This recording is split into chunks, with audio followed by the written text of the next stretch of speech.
Et du coup, en fait, les chrétiens, ils ne se mettent pas d'œillères, en fait. Ils se posent vraiment des questions, et ça, j'ai aimé. Je m'appelle Ming, j'ai 36 ans, et j'habite à Marseille. Je suis marié, pas d'enfant. J'ai grandi dans une famille vietnamienne et avec une éducation bouddhiste. Et du coup, je me considérais bouddhiste, mais je pratiquais pas beaucoup. Et puis, j'ai rencontré ma femme actuelle. Au bout de 6 mois, on commençait à se projeter.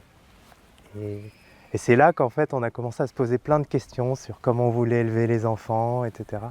Et j'ai découvert qu'elle était catholique, très pratiquante, et que c'était important pour elle. Mais à la fois, on n'arrivait pas à en parler, quoi. C'était vraiment des moments de conflit. Et un jour, elle allait partir faire ses études en Erasmus à Chypre. Elle m'a demandé si j'étais ouvert à participer à un groupe de parole. C'était des dîners gratuits avec des chants et où je pouvais potentiellement poser toutes mes questions. Et moi je me suis dit, dîner gratuit, ça j'aime. Les chants, j'adore le karaoké. J'y suis allé alors qu'elle n'était pas là et je lui ai écrit, elle a été touchée, quoi. Elle ne pensait pas que je ferais ça pour elle. J'ai poussé les portes. Et là, j'ai découvert des chrétiens qui se posaient des questions. Et ça, je me disais, en fait, ces chrétiens, ils doutent encore plus que moi, alors qu'ils sont déjà catholiques, et moi, je ne suis pas baptisé. Et du coup, en fait, les chrétiens, ils ne se mettent pas d'œillères, en fait. Ils se posent vraiment des questions, et ça, j'ai aimé. Mon épouse est rentrée, elle m'a rejoint, on a rencontré un prêtre. Et on lui a demandé, voilà, on aimerait... on se pose des questions sur le mariage, on aimerait peut-être préparer un mariage, mais on ne sait pas si on peut se marier. Mais on a tous ces conflits qui nous séparent, c'est dur.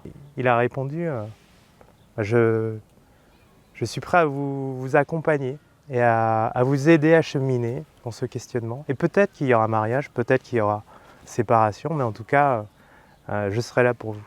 Il m'a dit, qu'est-ce que c'est pour toi le mariage?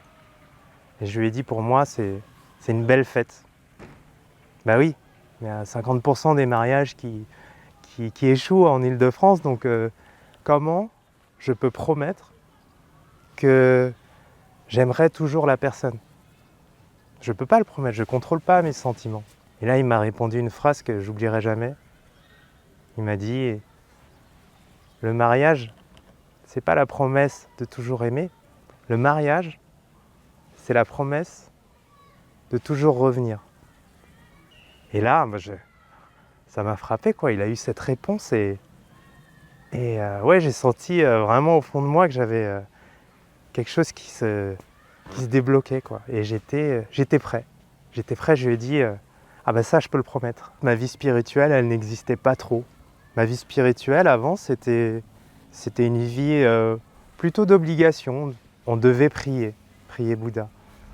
Et là, pour la première fois, je voyais une vie spirituelle où c'était une démarche personnelle, un vœu, un choix. J'avais envie de croire en ce Dieu qui s'est incarné sur terre et qui s'est abaissé au niveau de l'homme, plutôt qu'à un Dieu tout-puissant qui est au-dessus de nous, qui peut nous punir.